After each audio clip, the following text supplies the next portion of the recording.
धर्मशाला छात्रा मौत, अशोक सर ने बताया थर्ड ईयर की स्टूडेंट ने की थी रैगिंग, सहपाठी के बड़े खुलासे, पहले भी सुसाइड का प्रयास। नमस्कार, मैं रमनप्रीत, आप देख रहे हैं नवतेज टीवी।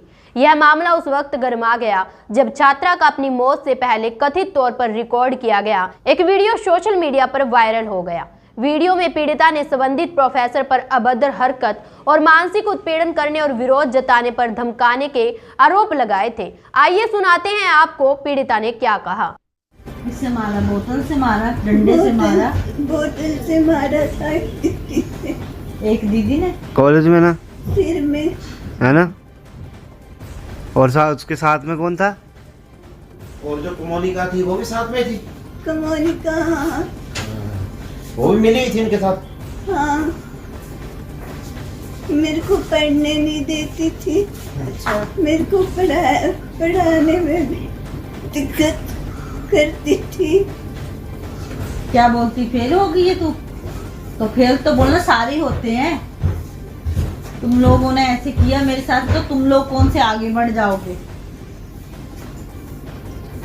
ऐसे किया मम्मी। ऐसे किया तेरे साथ? और कुछ?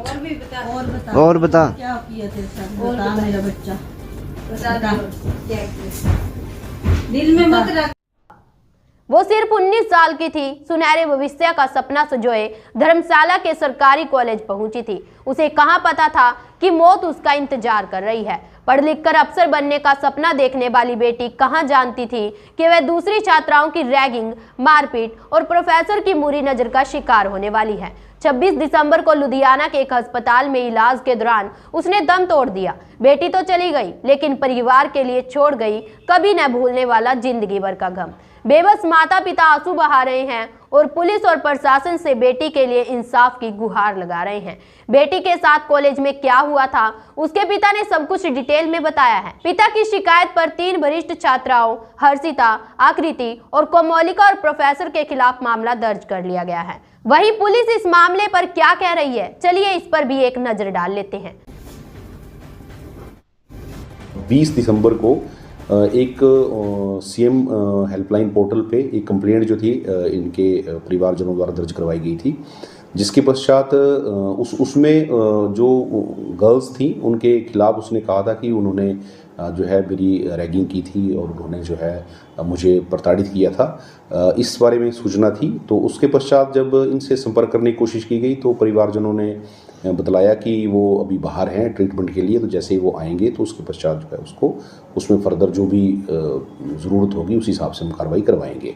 तो इसमें पुलिस की टीम ने, जो पुलिस का आईओ था, तो उसने कॉलेज में जो प्रोफेसर्स थे, जो लड़कियां थी, जो लोग थे, उनके भी बयान रिकॉर्ड किए थे, परंतु उसमें उस दौरान जो था ऐसा कुछ भी नहीं पाया गया था, क्योंकि परिवारजनों से बात करने के पश्चात उसकी सच्चाई पता करने और कौन कौन से लोग इसमें इन्वॉल्व थे इसके बारे में कोई जानकारी जो है उपलब्ध नहीं थी। तो इसके लिए उसका इंतज़ार किया गया। अभी जैसे पता चला जब ये वीडियो वायरल हुए हैं उसके पश्चात जो है पुलिस ने संपर्क किए परिवारजनों से, तो परिवारजन घर पे पाए गए और उन्होंने फिर उसके बाद बयान लिखवाया है, जिसके बाद ये एफआईआर दर्ज जो है और एक जो प्रोफेसर हैं उनके ऊपर जो है ये एफआईआर दर्ज की गई है। छात्रा के पिता ने शिकायत में आरोप लगाया है कि 18 सितंबर 2025 को 3 सीनियर छात्राओं ने उनकी बेटी के साथ मारपीट की थी। साथ ही उन्होंने कॉलेज के प्रोफेसर अशोक कुमार पर छात्रा के साथ अश्लील हरकतें करने और यौन उत्पीड़न का आरोप भी लगाया है। पुलिस ने पिता की शिकायत के हवाले से बताया कि इसी पिटाई और प्रताड़ना की वजह से उनकी बेटी की हालत बिगड़ गई और उसे अस्पताल में भर्ती कराना पड़ा। इलाज के दौरान उसकी मौत हो गई। उन्होंने यह भी बताया कि बेटी के साथ जो कुछ भी हुआ उसकी वजह से वह सदमे में थी, इसी वजह से वह पहले शिकायत नहीं दर्ज कर सके। इस बीच आरोपी प्रोफेसर ने अपने ऊपर लगे सभी आरोपों से इनकार किया है। कुछ शिक्षकों ने प्रोफेसर का समर्थन किया है और उनका कहना है कि छात्र ने पिछले शैक्षणिक स्तर में उनसे पढ़ाई की थी और वह वर्तमान स्तर में उनकी छात्रा नहीं है। हिमाचल प्रदेश के धर्मशाला कॉलेज में छात्रा की मौत मामले में अब एक और नया मोड़ आया है। आरोपी छात्राओं में से एक ने सामने आकर कई खुलासे किए हैं। आरोपी छात्रा का कहना है कि मामले में मृतिका व उसकी सहेली के मोबाइल फोन की गहनता से जांच होने पर तस्वीर स्पष्ट रूप से सामने आएगी। मामले में सामने आई आरोपी छात्रा का वीडियो इंटरनेट मीडिया पर भी वायरल हो रहा है, जिसमें वह कह रही है कि मृतिका ने पहले आत्महत्या का भी प्रयास किया था। मृतिका के साथ अपनी व उसके पिता की बातचीत का भी जिक्र इस वीडियो में किया गया है। आरोपी छात्रा ने कहा कि मामले में मेरा सहित 3 लड़कियों का नाम लिया जा रहा है। मृतिका फर्स्ट ईयर में उसकी बैचमेट थी। हमने न तो कॉलेज में रैगिंग देखी है और न ही कोई रैगिंग हुई है। पता नहीं यह आरोप क्यों लगा रहे हैं। छात्रा का कहना है कि पहले ही उसकी मृतिका के साथ कभी बात नहीं हुई। अन्य छात्राओं के माध्यम से उसके साथ जान पहचान व बात हुई थी। हमें प्रोफेसर अशोक सर ने बताया कि मृतिका की किसी 3rd ईयर की छात्रा ने रैगिंग की है। मृतिक छात्रा को न्याय मिलना चाहिए, लेकिन हमने कभी भी रैगिंग नहीं की है। अशोक सर ने हमें फर्स्ट ईयर में पढ़ाया है। सर के साथ कभी अनकंफर्टेबल नहीं हुई।